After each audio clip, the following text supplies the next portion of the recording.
Assalamu alaikum. On reprend la lecture de Surat al-Baqarah et on expliquait le sens de chaque mot. On était donc arrivé au verset suivant. Khatamallahu ala qulubihim wa ala sam'ihim. Khatamallahu ala qulubihim, on traduit souvent par Allah a mis un sceau sur leur cœur. Khatama, qu'est-ce que ça veut dire ici? Eh bien, c'est l'action de fermer.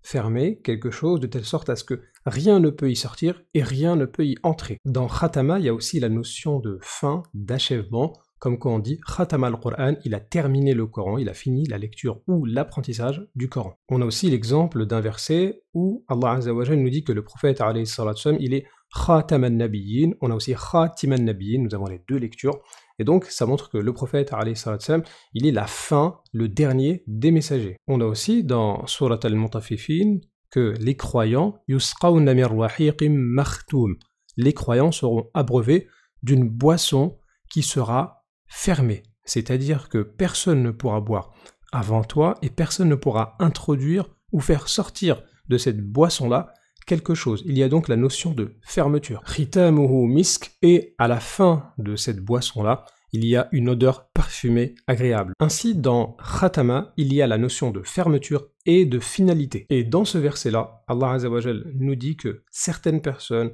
ont eu le cœur fermé. Pourquoi ?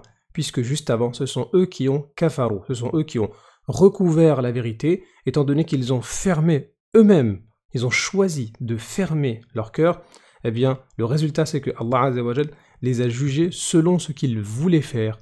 Il a donc fermé leur cœur. Ce verset-là nous montre donc que Allah Azza wa Jalla va juger les gens en fonction de leur état. Une personne qui veut croire, Allah, il va lui ajouter de la foi. Une personne qui veut recouvrir la vérité, Allah Azza wa Jalla va recouvrir son cœur.